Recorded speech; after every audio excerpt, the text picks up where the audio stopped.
Assalamualaikum warahmatullahi wabarakatuh. Alhamdulillahirabbil alamin.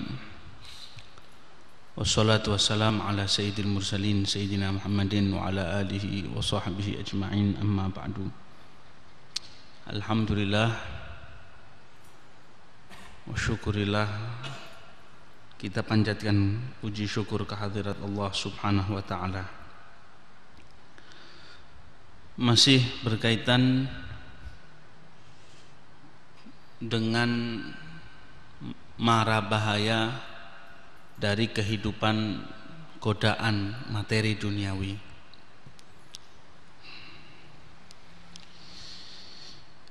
Wa qila li ba'd az-zuhad kaifa ra'aita ad-dunya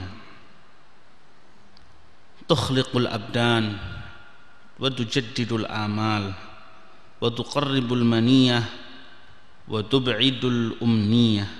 Qila fama halu ahliha, qala man dhafara biha ta'iba wa man fatathu nasaba. Salah seorang yang hidupnya zuhud pernah ditanya, bagaimana menurutmu kehidupan godaan duniawi ini, bagaimana kehidupanmu? Dilihat, katanya beliau, tukhliqul abdan. Kehidupan duniawi ini membuat badan semakin rapuh, memperbaharui angan-angan semakin tinggi, lebih mendekatkan kita pada kematian. Sebab semakin hari bertambah berarti semakin dekat dengan kematian. Bahkan lebih menjauhkan kita dari cita-cita sebenarnya. Lalu bagaimana keadaan penduduknya? Dikatakan yang berhasil mendapatkan kekayaannya itu dia akan capek. Kalau kehilangan tidak bisa mengejar materi duniawi, kehidupannya akan merasakan sengsara. Itulah kehidupan yang ada di dalam materi duniawi. Walillahi darru man yaqul, betapa indahnya gubahan syair seorang yang mengatakan, arad dunya liman hiya fi yadaihi adzaban kullama kathurat alaihi tuhinul mukrimin laha bisughrin wa tukrimu kullaman hanat alaihi idza staghnait an syai'in fada'hu wa khudh ma anta muhtajun ilaihi. Aku lihat dunia ini, harta ataupun kesenangan ataupun kedudukan, hanya diperuntukkan bagi orang yang punya kesengsaraan di tangannya. Semakin banyak semakin sengsara, semakin terpojok, semakin tertekan. Orang yang asalnya mulia, gara-gara terlalu berkecimpung dengan mengejar-ngejar duniawi yang tidak ada ujungnya ini, dia akan menjadi hina dina. Bahkan dia akan nampak kecil sekali. Bahkan bisa memuliakan siapa saja yang tidak terlalu mempedulikannya. Karena itu, kalau sesuatu yang gak kamu perlukan, sudah tinggalkan. Sedangkan yang kamu perlukan, maka ambillah. Biarlah hidup Anda ini mengalir dengan nikmat, dengan enak, tidak terikat, tidak terkunci oleh apapun. Sehingga dengan demikian inilah Anda akan tetap mulia dan akan senantiasa berharga. Simbolik yang selalu dipakai kadang seseorang itu mengatakan, sesuap nasi kalau mau kita kejar tidak akan habis waktu umur kita. Sesuatu simbol yang hanya mengajarkan dan mendoktrinkan pada kita bahwasanya kehidupanmu hanya untuk sesuap nasi, atau hanya untuk sesuap rezeki, atau hanya untuk sejenak daripada kenikmatan materi duniawi. Laisa hadzal haya, bukan ini kehidupan itu. Lalu bagaimana kehidupan yang sebenarnya itu? Kehidupan yang sebenarnya adalah engkau merdekakan dirimu dari apa saja yang membuat dirimu jauh daripada Allah Subhanahu wa ta'ala. Dan engkau kejar apa saja yang membuat engkau dicintai oleh Allah subhanahu wa ta'ala. Sebab itulah tujuan utama, dan ini sangat difahami oleh mereka orang-orang yang dekat dengan Allah subhanahu wa ta'ala, bahwasanya ketika ditanya apa tujuanmu hidup di muka bumi ini, dijawab olehnya, tujuanku hidup di dunia ini, tujuanku hidup di muka bumi ini adalah aku jadikan sebagai batu lompatanku untuk mendapatkan ridho Tuhanku, mendapatkan ridho ilahi, ridhonya Allah subhanahu wa ta'ala. Sehingga kehidupan yang selalu diwarnai untuk mendapatkan ridhonya Allah subhanahu wa ta'ala, otomatis apapun yang tidak dicintai oleh Allah harus kita korbankan. Ketika Rasulullah sallallahu alaihi wasallam, beliau ditanya dalam riwayat Dailami, apa ibadah yang paling baik, afdalul fadhail? Dijawab oleh Habibuna Muhammad sallallahu alaihi wasallam, afdalul fadhaili antasilaman qata'ak, kamu sambung orang yang putus silaturahmi sama kamu. Berat. Laisal wasil bil mukafi, bukan dibilang orang yang benar-benar silaturahmi itu hanya balas si orang lain, enggak.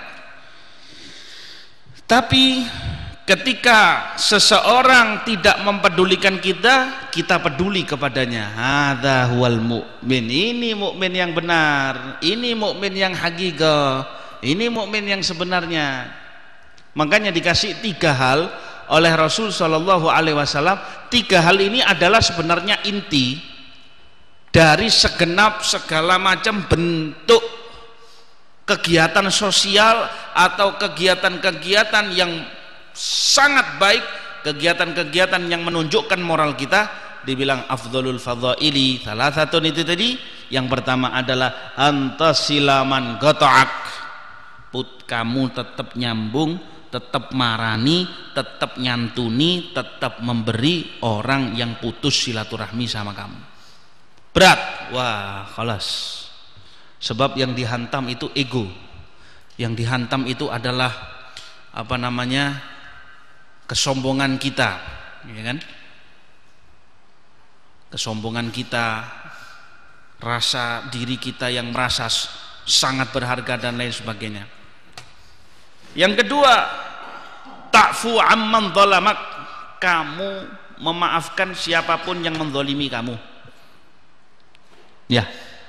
Yang ketiga, tu'ti man haramak, kamu tetap memberi siapapun yang memberi, yang mengharamkan kamu, artinya yang gak pernah peduli sama kamu, yang gak pernah ngasih kamu, bahkan gak mau kenal kamu, bahkan sengaja bermusuh-musuhan denganmu, bahkan selalu cari kesalahanmu. Kalau perlu orang-orang yang demikian ini engkau kejar, engkau beri, engkau santuni. Walakal ajrul akbar indallah subhanahu wa ta'ala, pahalamu lebih besar di sisi Allah daripada menghadapi orang yang orang yang tunduk-tunduk, yang sangat sayang kepadamu, orang yang kamu berikan, kamu suplai kepada orang yang gak senang denganmu, kamu berikan ini. Sebab di situ laisa indaka hadzun minan nafs, di situ engkau tidak merasa ada kemaslahatan, engkau tidak merasa ada keberuntungan daripada jiwamu, engkau sekedar memberi, mau nggak mau. Sebab orang ini jelas dia memusuhi kamu, mau nggak mau ketika kamu berikan adalah li ajlillah, karena Allah subhanahu wa ta'ala. 3 hal mencakup merangkul sekian banyak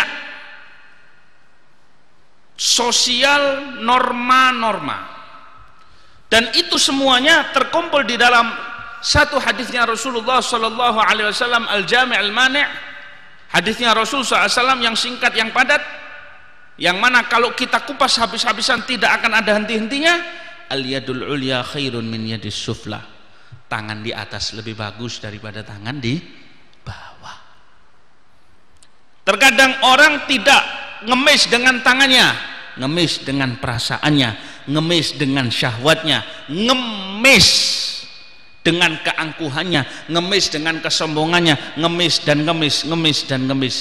Tapi kalau ibda binafsika, mulai dari dirimu sendiri dengan memulai kebaikan, itu sulit sekali.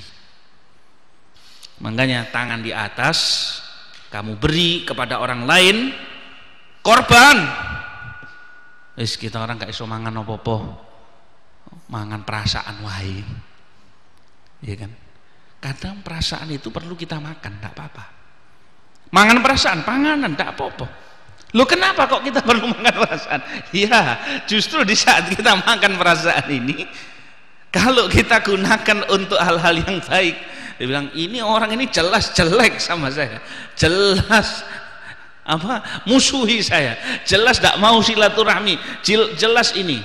Kalau kita datangi, kita merasa oh kehormatanmu jatuh, inimu jatuh, ya kan, perasaan itu timbul. Nah, kita makan aja, dilek wae wis perasaan kayak gini. Kalau inti lek, kalau inti makan, insya Allah engkau mendapatkan pahala yang sangat besar di sisi Allah. Dan begitulah wahakadza kana da'bus shalihin qablakum, itulah jalannya kaum sholihin, itulah jalannya orang-orang yang dekat dengan Allah Subhanahu wa ta'ala. Wahakadza kana al-auliya as-shalihin, wahakadza kana Nabi sallallahu alaihi wasallam. Demikian pula itulah Sayyidina Rasulullah sallallahu alaihi wasallam. Jadi ketika ditanya afdhalul fadhail, kalau kita teoritis faham, coba kita dalam kehidupan sehari-hari. Ada orang yang nggak datang silaturahmi, misalkan orang dekat dengan kita, ada maiji indana fil Id, Idul Fitri, orang ini tidak datang. Oh, tonton kon, tak hitung-hitung inti. Pak Nuhasib, Pak. Warak ente Rabb ente, apa kita nganggap diri kita ini yang pantas untuk menghisap layaknya Allah Subhanahu wa taala? Enggak. Takdir. Maafkan. Ini ke sini bisa, ke rumah itu bisa, ke rumahnya si fulan bisa, ke bait tidak bisa. La ilaha.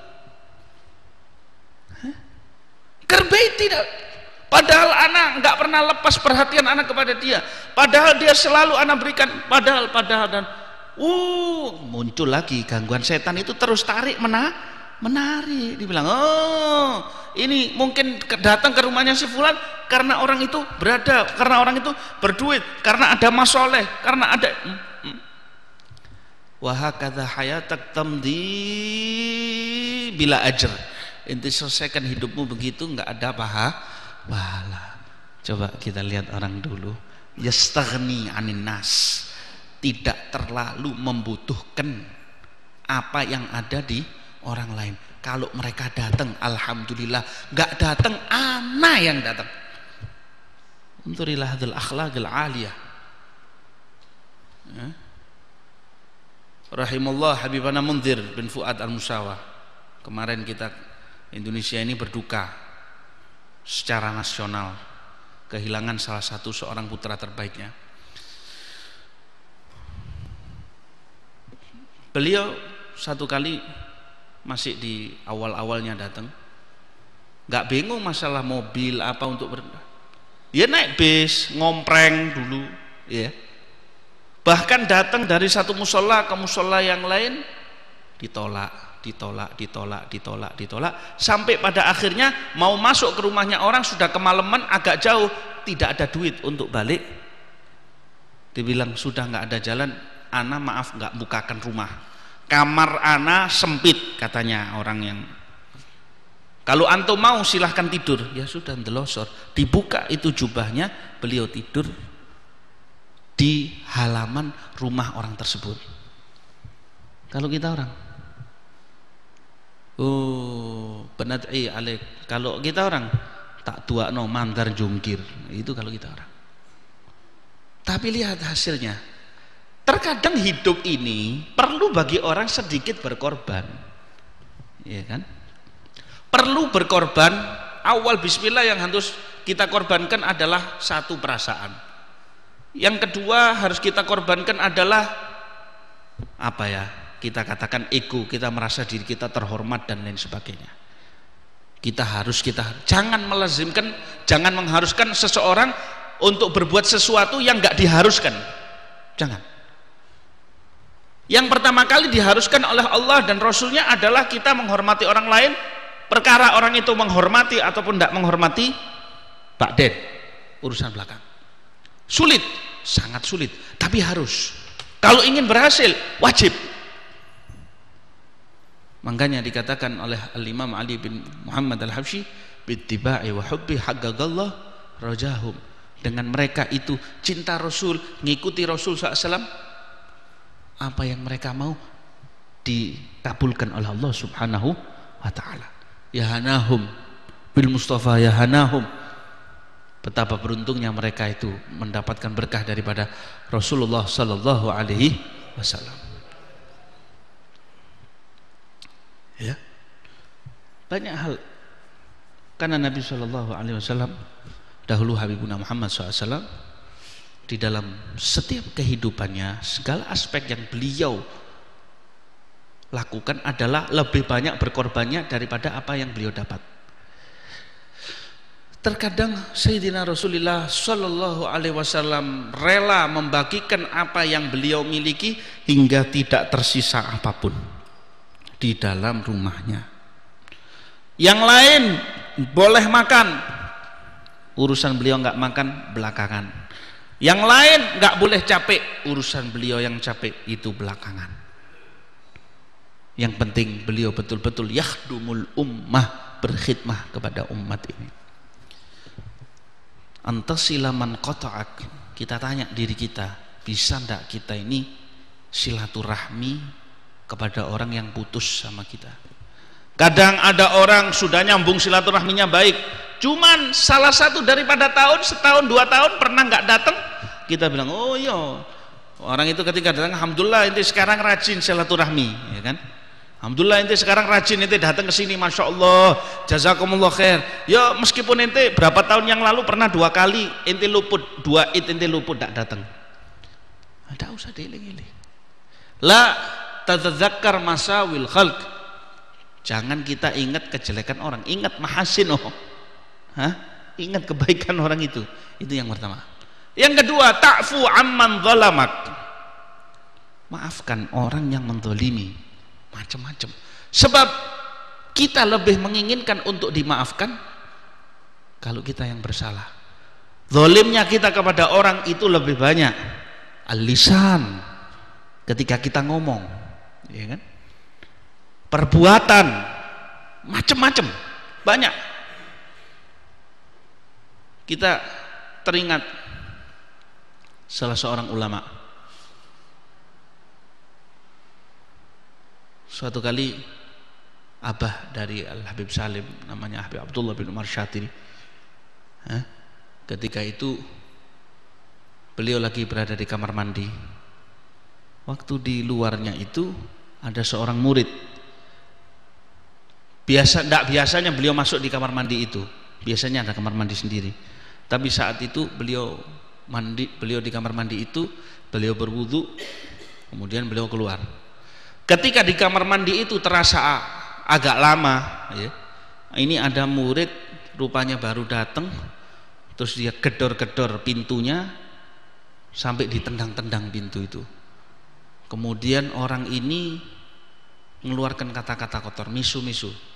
Yang di kamar mandi ini fa'lak wa tarkak wa ini, habis. Siapa ini? Sudah mau marah. Dibuka, ternyata sang guru mulia Al-Habib Abdullah bin Umar Syatiri. Dia bilang, ya Allah, bagaimana ini? Dia bilang, wallah ya waladi al-afu, ana yang mohon maaf. Ini kamar mandi ini mestinya gilirannya ente, mestinya jatahnya ente, tapi ana yang ngambil haknya ente. Wallah al-afu, tidak pantas orang kayak anak Abdullah bin Umar Syatiri, ya, untuk ngambil anuannya ente ini. Subhanallah. Lihat, menurutlah hadil akhlaqil ali. Wa bihadza yuzkar, dengan inilah mereka disebut, dengan inilah mereka dikenang. Banyak hal, ya, banyak hal. Sehingga ketika Imam Al-Haddad datang kepada Al-Imam Umar bin Abdurrahman Al-Attas, ditanya, madza wajadta fi hadzal imam, apa yang kau lihat, yang kau dapatkan dari beliau? Wajadtu qalban hayyan wa nafsan mayyitah. ana dapatkan hati yang hidup, berzikir kepada Allah subhanahu wa ta'ala, malu kepada Allah, nangis kepada Allah subhanahu wa ta'ala, dan jiwa hawa nafsu yang mati. Kenapa model beliau ini ya, seperti yang pernah kita ceritakan dulu, ada murid-muridnya datang, beliau meninggal seorang anaknya masih kecil, ada murid-muridnya mau datang itu mau takziah. Kalau Banu Azil Habib kita mau takziah kepada beliau ini, di tengah jalan ada satu orang Badui, dia bilang gini, si Badui ini juga habis kehilangan, bukan ditinggal mati anaknya, tapi hewan peliharaan kesayangannya, himarnya baru mati. Ditanya, ente orang mau kemana? Wah, mau kita ini mau datang, murid ini mengucapkan dengan penuh takzim kepada sang guru, kita ini mau datang ke tempatnya Al-Imam Umar bin Abdurrahman Attas untuk takziah anaknya. Ada apa ente jauh-jauh? Orangnya tidak kenal. Beliau ini kafiful basar, kan buta. Madza turid min hadzal a'ma? Apa yang ente mau dari orang buta itu? Ada apa ente mau takziahi anaknya? Enggak usah, ente asal takziah. Apa ente tidak mau takziah sama anak? Lu ada apa? Apa yang mati? Anak barusan kehilangan. Ada yang mati. Siapa? Anakmu keluar? Enggak, bukan. Anak punya himar mati. La ilaha illallah. Otomatis ini melunjak, emosi, marah. Dia bilang, dasar apakah kamu ingin menyamakan himar dengan anaknya guru saya? Kamu nggak tahu diri. Wah, akhirnya gontok-gontokan, marah-marahan, tidak selesai ditinggal sama mereka. Sampai datang ke tempatnya Habib Umar bin Abdurrahman Attas ini, datang ke tempat beliau. Lihat tamunya ini kok murem. Gololeh, kenapa kalian kok murem? Dibilang, ini ya Syekh, ini tadi kita dapat kejadian ini. Masa anaknya antum disamakan dengan Atan, dengan himarnya dia? Dibilang, oh kasihan ya orang itu ya. Ini jawabannya beliau, innalillahi wa inna ilaihi raji'un. Allah, miskin. Sudah, ente orang datang ke sini, ana ucapkan jazakumullah khairul jaza. Mereka bawa kopi, kebetulan bubuknya kopi dibawa. Syuf, kopi yang ente bawa ke ana terima, jazakumullah khair. Ya, tapi salah satu dari umatnya Muhammad sallallahu alaihi wasallam fi wadil jahalah, dalam keadaan bodoh, tidak ngerti apa-apa. Ayo kita selamatkan orang ini.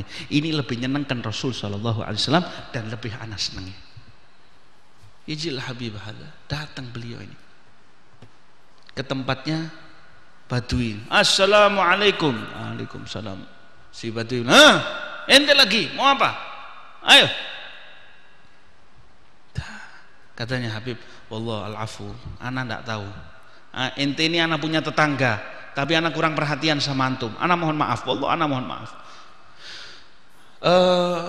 Ana dengar katanya ente ada kehilangan. Iya, ana punya himar ini ada yang mati. Ya ini makanya kami datang ke sini mau mengucapkan a'dhamallahu ajrak fi musibatik. Ya. Jadi bukan dibilang ala wafa, tapi fi musibah, kan bagi dia kan musibah hal itu. Jadi anak anggap musibahnya, inti ngalami musibah, semoga Allah ngasih inti pahala ya. Iya ini aikum ta'al dijak. Syuf ini anak kubur di sini. Himar ini sudah lama sama anak. Sudah lama sama anak sangat sayang sama himar ini. Jadi ini sudah tak kubur di sini. Insyaallah mudah-mudahan diganti sama Allah dengan cara yang lebih bagus. Syuf wallah ana alafu, ini untuk nutupi kesalahan kita, ini tolong ana cuman sediakan kopi ini sedikit ya. Tolong ente ya. Diadakan kopi. Orang itu cerita baru beliau membahas ngelihat akhlak yang mulia. Dibilang, bagaimana ana bisa belajar sama antum? Jadi mengikut orang ini yang asalnya fi halatil amah, yang asalnya dalam keadaan buta, nggak ngerti apa-apa, menjadi seorang yang alim, menjadi seorang dai di daerahnya. Lihat Rasul SAW didatangi badui jile, badui ini melak teko, masya Allah, bukan anu lagi. Biasanya kendaraan itu kan ditaruh diikatkan di luar. Ini enggak, masuk di trombol masjidnya Rasul SAW. Terus dibilang, dia nggak turun dari ontanya, masuk masjid dengan onta. Terus dibilang gini, Aina Muhammad, mana sih yang namanya Muhammad itu? Karena orang biasanya Aina Rasulullah, kan begitu, Aina Muhammad. Sahabat bilang, ini orang sudah tak benar ini. Wah, katanya Rasulullah, Ana Muhammad. Oh, ente, iya. Apakah kamu yang nyuruh orang untuk sholat? Nah, apakah kamu yang mengharamkan orang untuk berzina, mengharamkan orang untuk mencuri? Apakah kamu yang nyuruh orang untuk berbuat baik kepada orang lain dan lain sebagainya? Dia bilang, nah, tayyib. Ya sudah. Wassalamualaikum. Boleh. Oke. Besok satu dusun datang semua. Al-Qaryah bi akmaliha, satu desa semua datang. Dia bilang, ya Muhammad, kami satu desa sudah melihat akhlakmu. Ini kebetulan kepala sukunya. Ya, kami sudah datang dan kami mengucapkan la ilaha illallah Muhammad Rasulullah. Makanya sekarang ini basyiru wala tunaffiru. Jangan wong-wong itu lebih bagus dirangkul, kasih kabar gembira, jangan dibuatlah lari. Tapi di saat ada perkara urusan agama yang dilecehkan, kita nggak boleh leyeh-leyeh, harus tegas. Rasul sallallahu alaihi wasallam, idza dhuyyi'a haqqullah lam yakum ahadun li ghadabi. Tidak ada orang yang bisa ngelawan, menghentikan kemarahan Rasul sallallahu alaihi wasallam. Kalau berkaitan dengan pribadinya, dirinya, diterima masih oleh Rasul. Tapi kalau untuk urusan agama, enggak sama sekali. Tidak ada. Ini. Makanya mereka yang menegakkan hal ini, Allah kasih kewibawaan. Bahkan musuh-musuhnya takut. Ar-Rasul sallallahu alaihi wasallam mengabarkan kepada kita tentang keadaan akhir zaman. Di antaranya nuzi'at haibatuhum anil a'da, dicabut kewibawaan umat Islam ini dari musuh-musuhnya, sehingga umat Islam ini gampang dimusuhi. Nyawa paling rohis zaman sekarang untuk ditumpahkan bagi musuh-musuh Islam adalah agama Islam. Ente lihat, ratusan mukmin habis, seolah-olah tidak pernah ada yang menyuarakan, tidak pernah ada yang komplain, gak pernah ada yang apa-apa sama sekali. Ya dibunuh, ya dihancurkan, ya diinikan, ya diitukan. Nuzi'at haibatul Islam, sudah terangkat haibah kewibawaan Islam. Apa katanya Rasul SAW? Tidak dikembalikan hatta yarji'u ila dinihim, sampai mereka kembali mengagungkan agamanya. Walillahil izzatu wali rasulihi walil mu'minin. Makanya katanya Sayyidina Umar bin Khattab radhiyallahu anhu, ini nahnu qaumun a'azzanallah bil Islam. Kita ini mulianya di sisi Allah, dimuliakan oleh Allah karena Islam. Ini btaghainal izzata bi ghairil Islam adzallanallah. Kalau kita cari kemuliaan di luar Islam, nyuntuh yang bukan agama Islam, nyuntuh dari ajaran kebudayaan apa saja yang di luar Islam, adzallanallah, kita akan dihinakan oleh Allah Subhanahu wa taala. wa kullu mutakabbirin fil ardi wa kullu mutakabbirin ala dhahril ardi haqqan 'ala Allah haqqan 'ala rabbis sama'i wal ardi haqqan 'ala khaliqil ardi was sama' an yudhillah. Siapapun yang sombong di muka bumi ini merasa menantang Allah Subhanahu wa taala, suatu saat akan datang tiba waktunya oleh pemilik langit dan bumi, oleh Sang Maharaja yaitu Allah Subhanahu wa taala, dia pasti akan dihinakan oleh Allah Subhanahu wa taala. Sya'a am aba, mau ataupun tidak mau, pasti. Kalau tidak di dalam hidup duniawinya, pasti nanti di dalam kehidupan akhiratnya akan hancur. Qami'ahullah, dihancurkan oleh Allah Subhanahu wa taala. Lalu kita sebagai umatnya Muhammad sallallahu alaihi wasallam yang menghadapi segala macam kehidupan model apa saja, akhlakul Rasulullah sallallahu alaihi wasallam.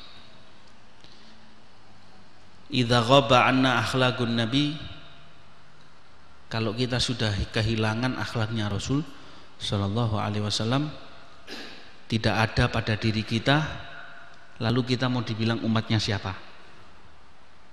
Orang itu mengatakan ente umatnya Rasul SAW. Misalkan ini orang ini, kalau misalkan katakanlah dari satu permainan sepak bola misalkan, oh ini dari klub ini misalkan, otomatis yang dipakai baju klubnya itu, iya kan, ciri khasnya klub, ikonnya klub, dia bangga.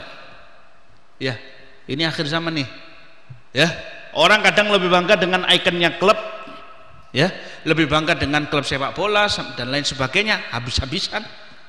Tidak apa-apa, itu hanya sekedar kita lihat saja, ya.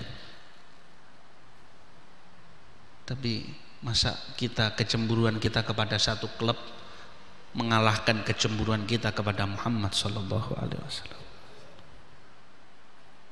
Sampai ada seorang ulama, satu kali dia pernah mengisi di satu acara, dia mengatakan kalau mukmin itu tidak merasakan maknawi kehadiran Sang Rasul, berarti hatinya orang itu tertutup. Malam harinya dia bermimpi, ditegur oleh Habibuna Muhammad sallallahu alaihi wasallam. Dia bilang, ente jangan katakan gitu. Ente bilang anna Rasul, anna Muhammad yuhibbuhum, anna Muhammad yarhamhum, anna Muhammad yashtaq ilaihim. Ente katakan Rasul itu cinta kepada mereka. Apalagi untuk khususnya umat akhir zaman ini, semakin orang itu dekat dengan Rasul SAW. Ingat, kerinduan Rasul kepada kita lebih besar daripada kerinduan kita kepada beliau. Cintanya Rasul kepada kita lebih besar daripada cinta kita kepada beliau. Rahmatnya Rasul SAW kepada kita lebih besar daripada rahmatnya kita atau kasih sayangnya kita kepada Habibuna Muhammad sallallahu alaihi wasallam. Tinggal kita masuk, kita ikuti. Coba lihat orang-orang dulu. Rabbi ballighli amali bijahi kamahum. Ya Rabb, berkat Rasul SAW, sampaikan aku kepada posisi ketinggian derajat kedekatan kepadamu ya Allah seperti mereka orang-orang yang dekat denganmu. Sebab tanpa mahabbah, tanpa cinta, mukmin ini limbung. Dia nggak akan kenal. Semua a'immah, para imam-imam, ya, para imam-imam terdahulu, baik yang ahli qiraah, yang ahli Al-Quran, qiraatul ashr, yang kita sebagian membanggakan, saya dapat sanad qiraatul Quran, bacaan Al-Quran 10, anak dapat sanad Bukhari dan lain sebagainya. Apakah kita nggak sadar bahwasanya mereka itu satu persatu, kalau kita lihat biografi kehidupan mereka, adalah masing-masing dari mereka adalah pecinta-pecinta Rasulullah Sallallahu Alaihi Wasallam, kalangan-kalangan orang yang dekat dengan Allah, kalangan-kalangan orang yang suka berzikir kepada Allah Subhanahu Wa Taala, bukannya kalangan yang suka nyacat. Islam ini sudah dari mana-mana dianggap jelek, sudah dianggap cacat, dan selalu dicari. Jangan sampai kita yang berada di dalam Islamnya kita hancurkan diri kita. Begitu ada satu gerakan seseorang termotivasi untuk cinta Allah, cinta Rasulullah Sallallahu Alaihi Wasallam, dia peduli dengan umatnya Muhammad Sallallahu Alaihi Wasallam, bukan dengan cara-cara yang berlebihan, enggak, tapi dengan cara yang bisa dia lakukan, dengan akhlaknya, dengan kebaikannya, dengan jasanya, dengan uangnya, dengan apa saja yang bisa dia lakukan. Kepedulian kepada umat Muhammad sallallahu alaihi wasallam ini mengundang kepeduliannya Rasulullah sallallahu alaihi wasallam. Makanya ini pesannya Rasul sallallahu alaihi wasallam supaya kita itu untuk saling perhatian satu sama lain. Coba tadi itu dari apa? Antasil man qata'at, engkau sambung orang yang enggak mau silaturahmi. Yang kedua, ta'fu amman dzalamak, maafkan orang yang menzalimi kamu. Yang ketiga, antu'ti man haramak, engkau tetap memberi orang yang enggak pernah ngasih kamu, bahkan enggak mau ngasih kamu. Ya. Karena itulah kita lihat ya, Sayyidina Rasulullah sallallahu alaihi wasallam enggak pernah lepas kehidupannya Nabi Muhammad sallallahu alaihi wasallam daripada memberi orang lain, kebaikannya, akhlaknya terus. Lalu kalau kita memang nggak bisa, bukan kita katakan sudah terlambat, tidak ada yang terlambat. Sebelum nyawa itu melayang belum terlambat, masih bisa. Dan orang mau berubah langsung 180 derajat ya sulit, tapi sedikit demi sedikit, asal ada kiat untuk berubah, insya Allah Allah kasih berkah. Habbah idza barakal maula tulagi hubub, satu bibit kalau Allah sudah kasih keberkahan akan menjadi kayak bibit yang banyak. Ya seperti ini tadi ajarannya Habibuna Muhammad sallallahu alaihi wasallam. Lagi pula kalau kita lihat qala al-hujjatul Islam Al-Ghazali, amma ba'du fa inna dunya aduwatun lillah, dunia ini adalah musuh bagi jalannya Allah. Wa aduwatun li auliyaillah, musuh bagi para wali Allah. Wa aduwatun li a'daillah, bahkan musuh bagi musuh-musuhnya Allah. Kalau dia jadi musuh bagi musuhnya di jalan Allah, fa innaha qata'at tariqa ala ibadillah, dialah yang memutus jalannya para hamba Allah. Orang mau dekat kena rayuan duniawi habis, mau berangkat maafkan orang lain, mau minta maaf sama orang lain, atau dia mau datang kepada orang lain mau silaturahmi, ada gangguan. Dia bilang lesh ente ji, kenapa ente mau datang, wong gak tahu peduli ente kok. Orang itu tidak pernah peduli sama ente, orang itu tidak pernah ini, kenapa kamu pedulikan dia? Gak usah lah, yarja ya, nafsunya ini ya kan. Nah, makanya wasiatnya Rasul SAW tadi ini 3 itu adalah menunjukkan agar kita ini perhatian kepada orang lain.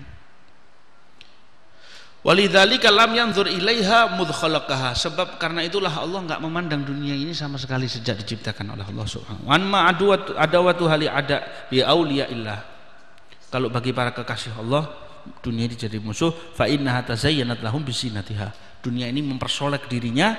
Wa ammadhum bizahratiha wa nadharatiha, dirayu mereka ini dengan kesenangannya. Hatta tajarra'u mararata sabr fi muqata'atiha, para aulia ini melawan kesenangan tersebut dengan mengalami kepahitan. Nah, jadi kalau kita lihat di dalam kehidupan ini dari awal sampai akhir, isi Al-Quran dari Fatihah, dari walik kanan sampai walik kiri, dari A sampai Z, yang dibahas adalah bagaimana orang menyembah Allah Subhanahu wa ta'ala, bagaimana orang tetap tunduk kepada Allah Subhanahu wa ta'ala.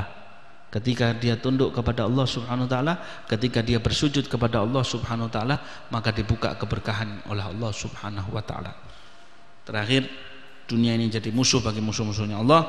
Fa innaha istadrajathum bimakriha, musuh-musuhnya Allah ini tertipu oleh ambisi-ambisi duniawi, terjebak di dalam jebakannya sehingga membuat mereka celaka, dan nanti pada akhirnya mereka akan mengalami penyesalan yang akan memutus hati mereka, menghancurkan batin mereka, di mana mereka terharamkan mendapatkan as-sa'adah abadil abad, mendapatkan kebahagiaan selama-lamanya. Wa hum ala firaqiha yatahassarun wa min makaidiha istaghithun. Mereka karena kehilangannya mereka merasa menyesal dan mereka minta tolong atas jebakan-jebakan ini.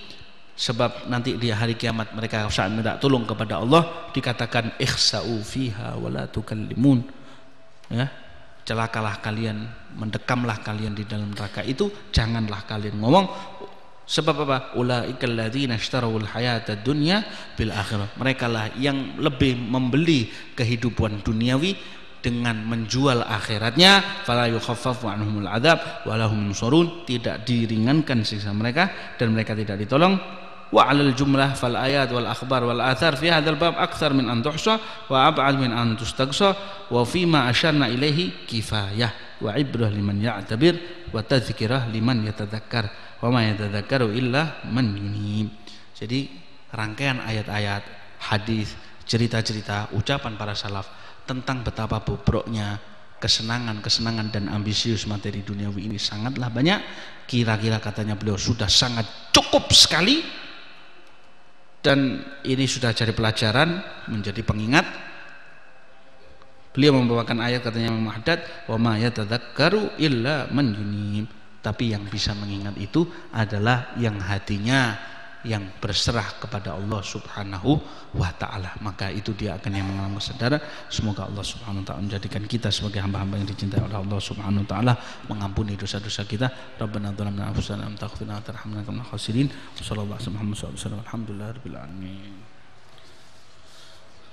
Ya Rabbana a'tarafna bi annana iktarafna wa annana asrafna ala ladha ashrafna فتب علينا توبة تغسل كل حوبة واستر لنا العورات وآمن الروعات واغفر لوالدينا ربي ومولودينا والأهل والإخوان وسائر الخلان وكل ذي محبة أو جيرة أو صحبة والمسلمين أجمع آمين ربي أسمع فضلا وجودا منا لا باكتساب بالمصطفى الرسول نحظى بكل سول صلى وسلم ربي عليه عد الحب وآله وصحبه عداد دس السحب والحمد للإله في البدء والتناهي ربنا انفعنا بما علمتنا رب علمنا الذي ينفعنا رب فقهنا وفقه أهلنا وقرابات لنا في ديننا مع أهل القدر أنثى وذكر ربي وفقنا ووفقهم لما ترتدي قولا وفعلا كرما وارزق الكل حلالا دائما وأخلا أتقياء علما نحظى بالخير ونكفى كل شر ربنا أصلح لنا كل الشؤون وأقر بالرضا منك العيون واقضي عنا ربنا كل الديون قبل أن تأتينا رسل المنون واغفر واستر أنت أكرم من ستر وصلاة الله تغشى المصطفى من إلى الحق دعانا والوفاء بكتاب فيه للناس الشفاء وعلى الآل الكرام الشرفاء وعلى صحب المصابيح الغرر اللهم اهدنا بهداك واجعلنا ممن يسارع في رضاك ولا تولنا وليا سواك ولا تجعلنا ممن خالف أمرك وعصاك وحسبنا الله ونعم الوكيل ولا حول ولا قوة إلا بالله العظيم وصلى الله على سيدنا محمد وعلى آله وصحبه وسلم والحمد لله رب العالمين. الفاتحة. ثم إلى روح منذر المفاد المستعان واغفر له وارحمه وعافه وعفو عنه والدينا ووالدينا وأمكن اللهم اجعل كبره روضة من رياض الجنة ولا تجعل كبره حفرة من حفر النيران إلى حضرة النبي محمد صلى الله عليه وسلم سر أسرار الفاتحة.